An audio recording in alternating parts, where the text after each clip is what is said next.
Wala kayong anak dito. Sabi ko, Thank you so much, Ma'am Janet, for that very wonderful sharing.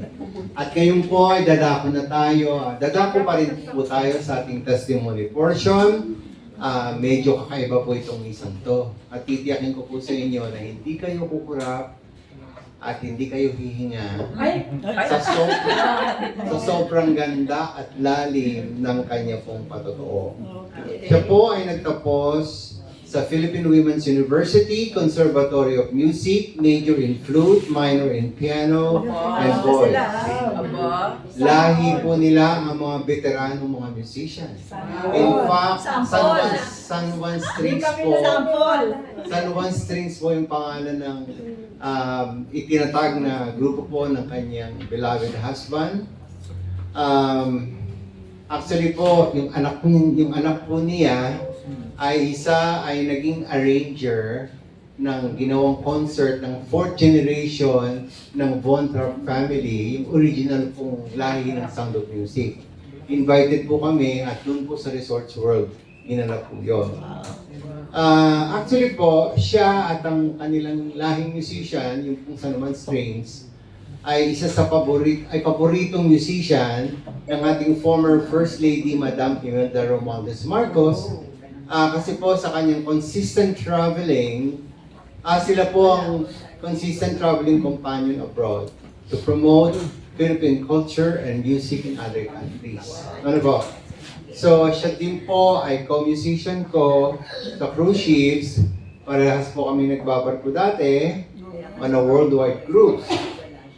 Pero ito po yung pinakatampok sa kanya. Siya po ay isang 3-time cancer survivor. 4th stage cancer in the ovary in 1991. 4th stage cancer in the cervix in year 2000. At itong 2018 ay cancer of the bone. Sabi nga po ng kanyang oncologist, ano ka ba naman? Para kang pusa, ang dami mong buhay. Buhay ka pa. Nakatatlong cancer na buhay pa. So, actually, siya po ay, to top it all, siya po ay may tuturing nating lifetime coach for a love mission to help and advise cancer patients na ang cancer ay hindi na kinatatakutan. Kung mahihayin po yung ating mga unang speakers, mas mahihayin po ito. Opo, kaya pwede ho bang paabuti natin hanggang Tacloban, Leyte.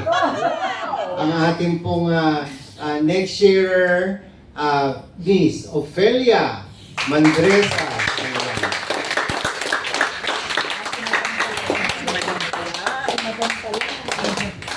Hello, good morning everyone. Hindi ako nagsasabing afternoon na good morning everyone. Ofelia San Juan, isa akong stage 4 cervical cancer survivor.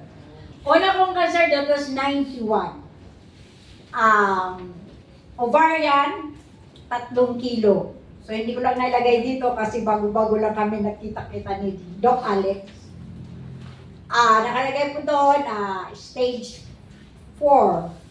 So, nagkaroon ako ng 6 na cycle ng chemo.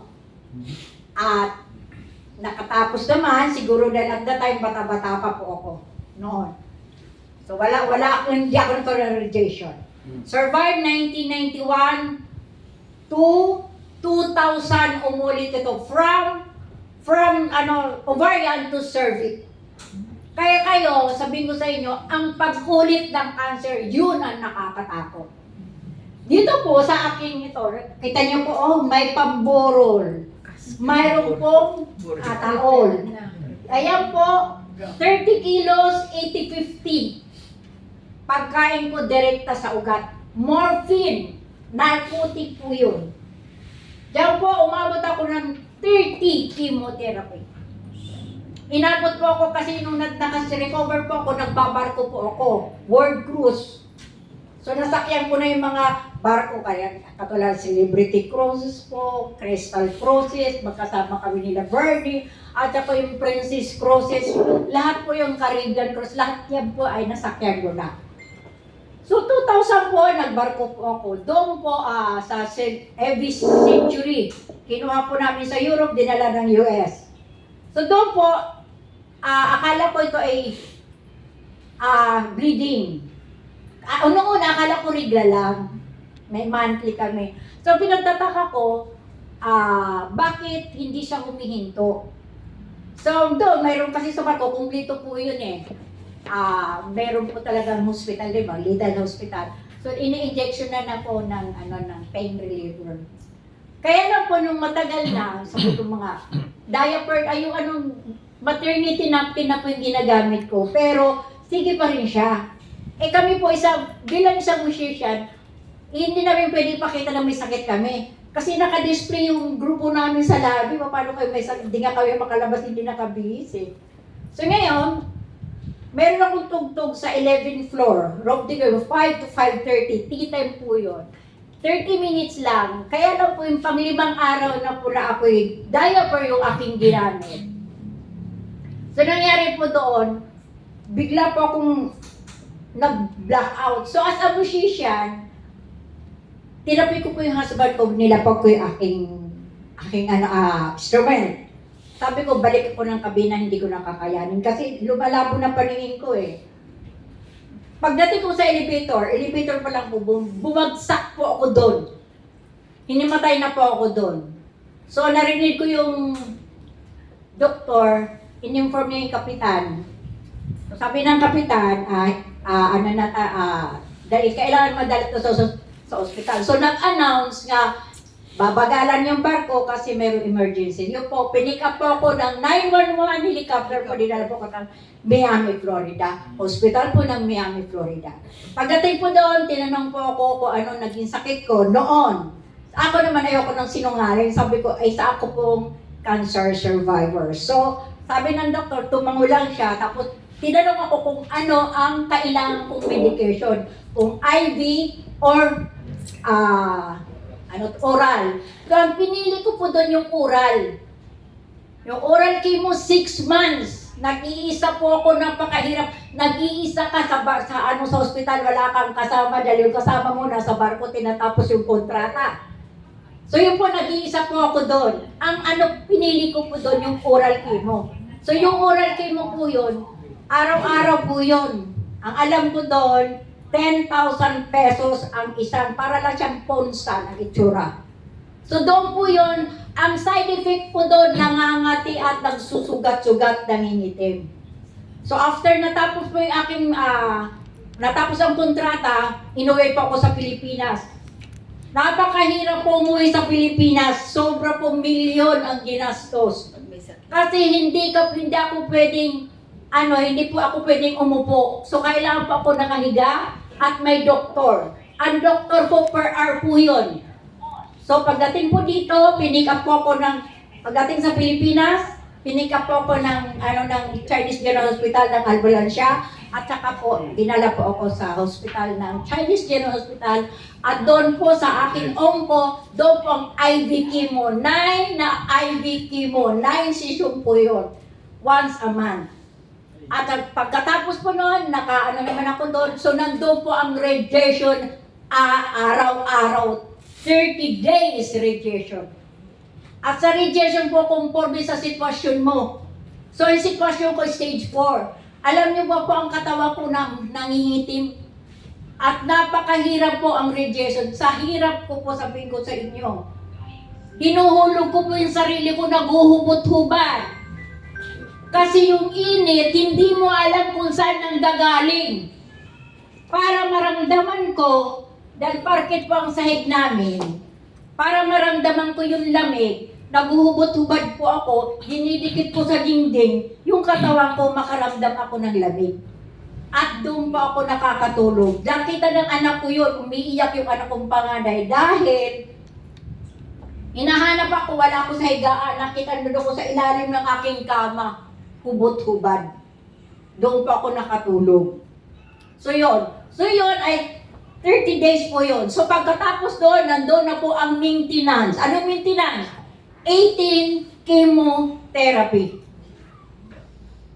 1 taon kalahati. So ang lahat ng chemo ko, umabot po ito ng 30 chemotherapy. Sipin niyo po yun, ha? 9, tapos yung 18. Ilan po yun? So kulang-kulang 30, no? So pagkatapos doon, lupa ko tinaningan, 30 kilos, 80, 50, at anytime po ang taning ko. May ataol po ako. Meron po akong pamburol na nakalagay po doon na pamburol, nakalagay na doon ang dedication ng anak ko. Mama, wherever you are, always love you. Dahil po ako, dinidilat ko na lang po ang mga mata ko. Pag nararamdaman ko, mga anak ko ang pumapasok sa kwarto ko. Pinipilit ko po, tinititigan ko po sila simula paa hanggang ulo. Iniisip ko, baka pagpikit ko, hindi ko na sila makita. Kaya sabihin ko sa inyo, pero God is good.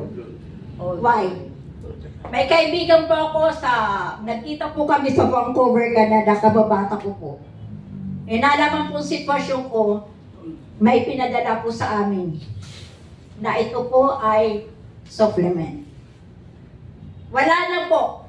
Para sabihin ko sa inyo, napakahirap po mag-isang cancer patient. Alam mo ako, at the time, pag nakikita ko yung doktor ko, kahit hirap na hirap po ako, naglalakas-lakasan po ako dahil ayoko iwan ng doktor ko. Dahil sa akin sa sarili, pag nawala yung doktor ko, paano ako mabubuhay?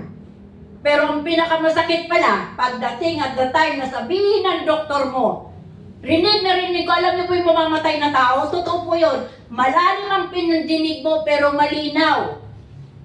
Alam mo sabi ng doktor ko, mga doktor, ang sabi sa husband ko, Mr. Shanuan, nag-meeting kami ng mga doctors ni Ophel na napag-meetingan namin, iuwi niyo na lang siya.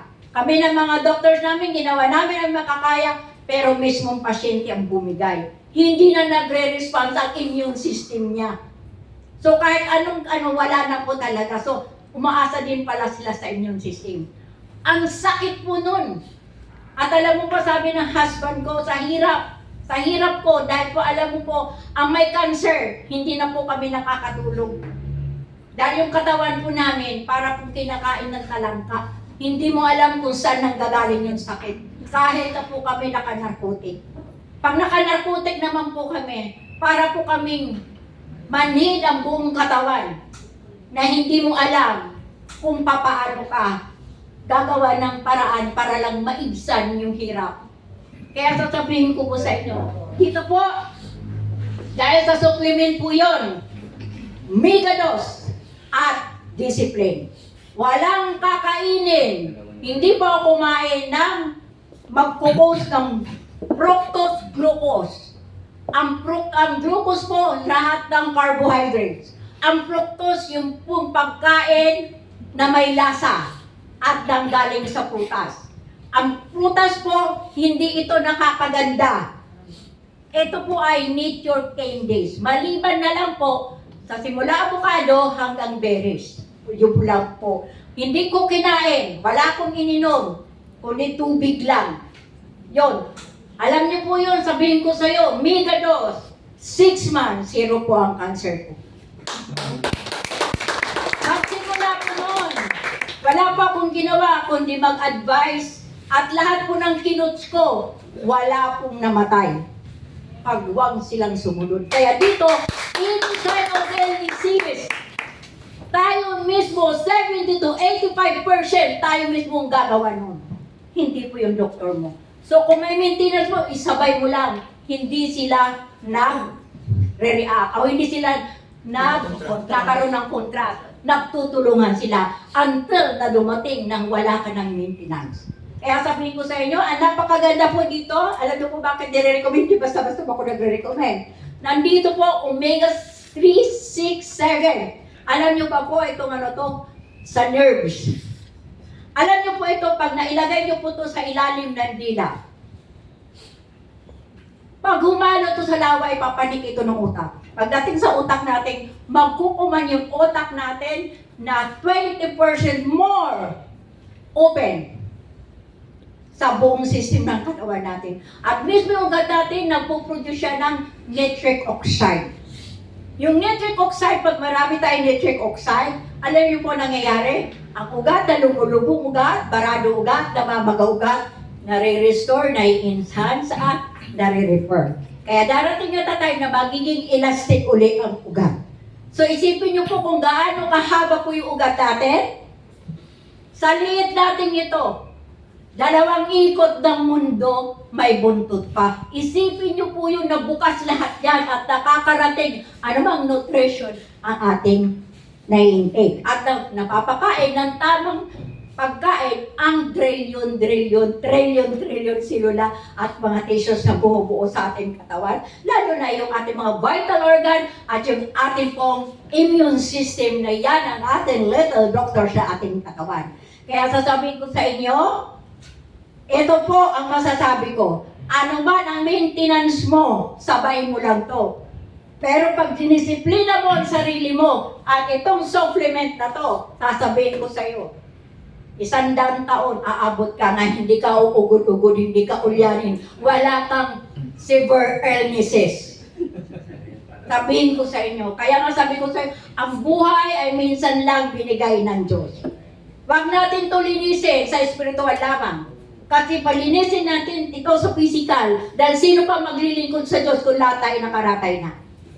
Di ba po? Lalo na po itong mga pastor, marami na pupunta doon, ilihans mo kayo, pray ka. Isabay niyo po itong pastor, magiging isa kang doktor.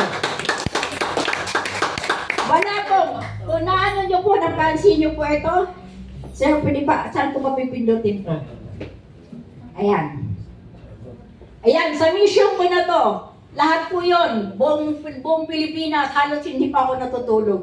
Mga kinukuts ko, 3 o'clock na madaling araw, nakatawag po sa akin, bukas po ang cellphone ko. At lahat po ng sumunod, wala po namatay, lahat sila buhay. At, nandito po ngayon po, ayan, kasi hindi ko pa lang talaga nahanapan. Ayan, stage 4, oh. Stage 4 cancer, oh. Si Ma'am Alit po yan. Yan, nagtatrabaho po sa SSS. Yan po yun. Stage 4 yan, ha? Ayun. Ayan po. Stage 4 siya. Buhay. Buhay. At ang stage 4 ko po na kinots, may gitsandaan na yun. Ang stage 2, stage 1, wala pong chemo. Megadose, discipline lang. Kaya kayo, ayaw yung magka-cancer, megadose, discipline. Yung malalaki dyan nyo, megadose, discipline. Ilang araw lang, sexy na kayo. Ma'am, ano yung megadose? Ano yung megadose? Ano yung megadose? Supplement.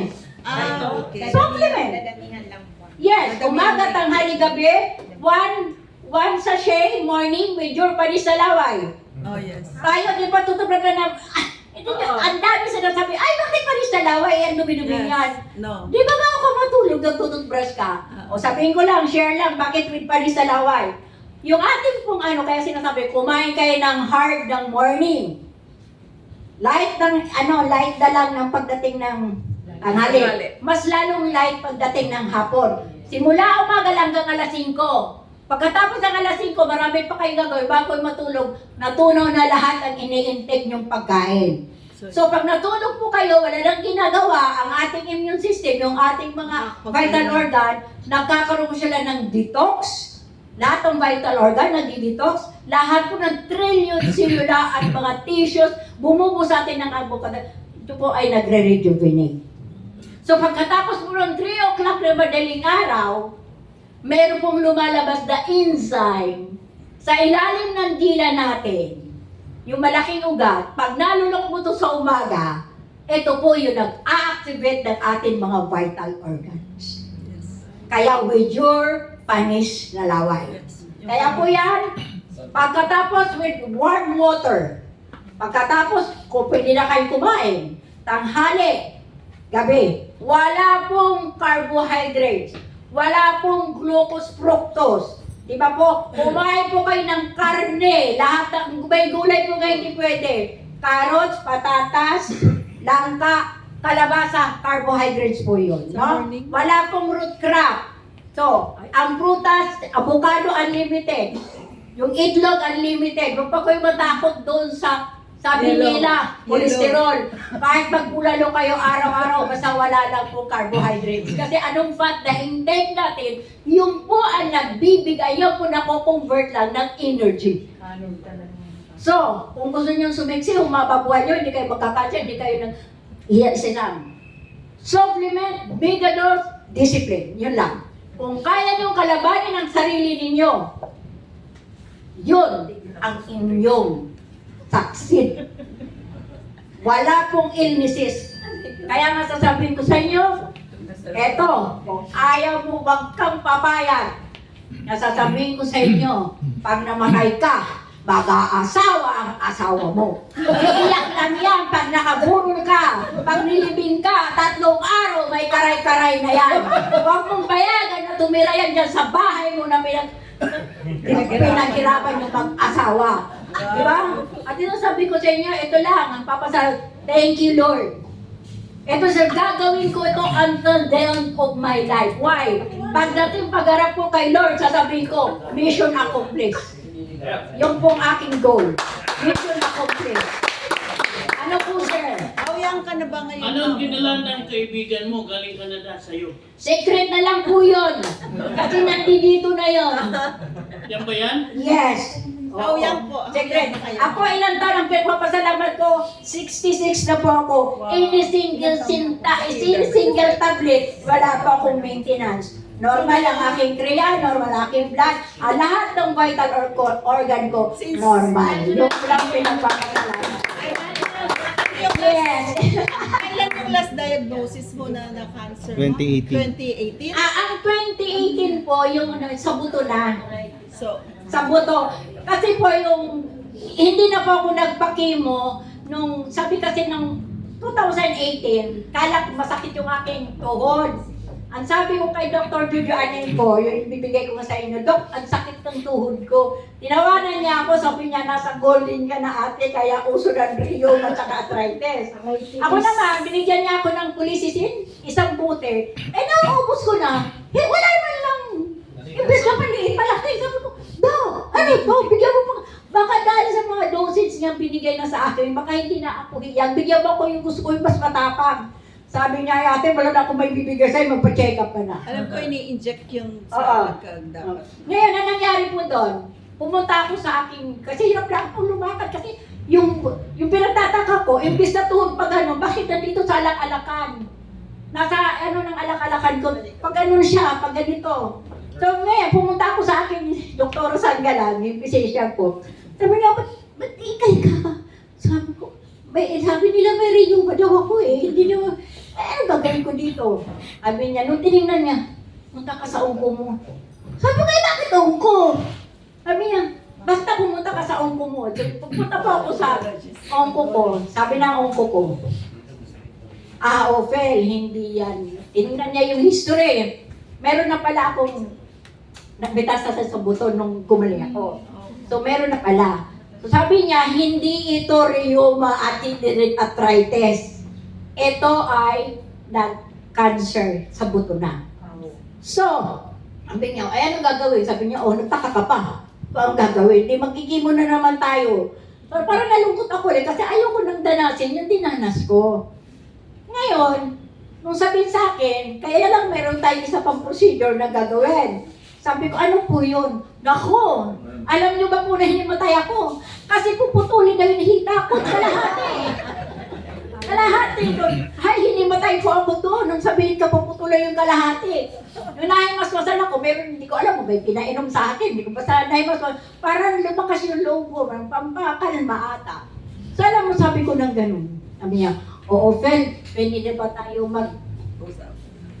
mag-usap?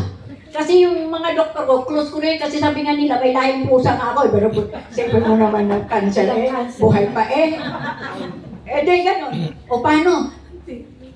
Sabi ko, Dok, totoo ba yung sinasabi mo na kailangan ko putulin yung hita? Kasi ganito po yun, Phil. Once ito, na hindi natin putulin, yung buto mo, magpuputas-butas yan. Kaunting mali mo mababasag yan, mas malalo kang mahirapan. So hindi ako magbibigay sa'yo ng chemo kung hindi ka muna paputol. Ma'am, hindi ko talaga umuwi pa ako mag-isa, nanhingi ako ng pain reliever, sabi ko morphine yung pain reliever sa akin. Pagdating sa bayong hirap na dinanas ko dito sa pangalawa ko, sabi ko mamamatay na lang ako. Nagalit ako. Ayoko na ulit danasin yung dinanas ko. Oh. Tapos sabi ganon, so ito sabi ng ganon sa akin ng hindi ko sinabi na ako yung hindi magpapaputol, hindi magpapapakim, hindi. Ang ginawa ko, binalikan ko uli yung akin kasi nga tumigas uli ulo ko, kumain na naman ako ng kumain eh. O yun, so bumalik po ako doon sa ginagawa ko, no glucose fructose. Yung po lang Migados. Migados po yung supplement. Sabihin ko po sa inyo, unti-unti pong lumit po yung bukol ko. 2018, 2019, recover po ako hanggang ngayon. So yun lang po mga kaibigan. Ito lang po masasabi ko. Ito yung si Ma'am Alice, kanina yung stage 4. Yan na yan siya, Ito naman birthday niya. Sino nakasay? Siya din na nakaranas ng 18K mo. Ma'am, during your chemo, sagot yun ng insurance mo while working? Hindi po, kasi nga, yung nasa barko po ako, nasa Miami, Florida po ako, wala po ang sagot nila lahat. Pati yung helicopter na pumikap sa akin, papuntang Miami, Florida, sagot nila lahat. Kaya lang pagdating po dito, 20% na lang po. Hindi. Kasi dapat may 100 Oo. days. 20% kasi pinamili ako kung doon ako papatuloy yung medication. Sabi ko, ang hirap lang nag-iisa ako doon. Uuwi yung husband ko, paano naman yung pamilya namin. So pinili ko, kailan doon po talaga malaki kasi nga wala na. Ang aeroplano po doon, mayroong doktor, may oxygen per hour po yun. Buti ma'am, na-sustain mo yung cost ng Hindi ko nga umabot pa ako ng 11 million eh. O kaya, kala ko insurance ang nag-cover. Hindi po. Doon sa kami lang po, kami lang talaga ng mulubin. Kaya dapat meron kang Opo, yun lang Kaya nga yung mga doktor ko, nag-guest ako ng Channel 7, Bel and J, Cory Tirino, nag-guest po ako lahat doon. Ayaw ko lagi nung pinagtutulakan ako ng aking mga doctors. So talaga po yun lang po, isa sabi ko sa inyo, ito lang po ang inyong dapat gawin. Discipline, supplement. At mamili po kayo ng supplement. Wag na wag basta-basta supplement. No sugar content. Eto, sabihin ko sa inyo. Migados, mga mahal. Tingnan nyo, sesiksi kayo. Kasi po, ang protein, ang karne, ay po ayan. Kainin nyo na lahat yun. Kasi po, lahat yan protein. Pagkain po ito ng muscle at laman. Lalo po yung may mga edad na nangungulunto yung mga muscle ninyo kasi kulang na po kayo sa protein. Yun na po ang talaga sa akin. Paano daw po pag sa bata? Sa bata, ganun din. Marami pa akong... Actually, hindi na po ang kinukuns ko yung mga bata eh. Kasi halimbawa, sa isang bahay, nakita nila yung improvement ng nanay nila. Paano kami walang cancer? Sabi ko, isa lang, disiplina rin. Supplement din. Yun lang. sa pagkain ng tama. Pagkain. Bali, ang dosage po niyan para sa bata kasi yung apo niya ay 7 years old po.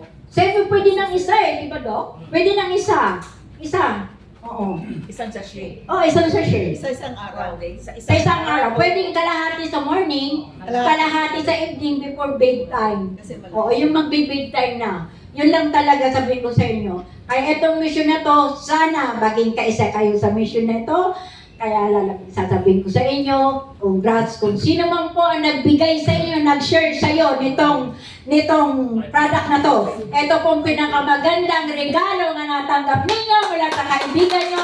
Nalaman nyo po kung ano ito sa inyo. Discipline, supplement lamang. Thank you po at magandang hapon. Yeah.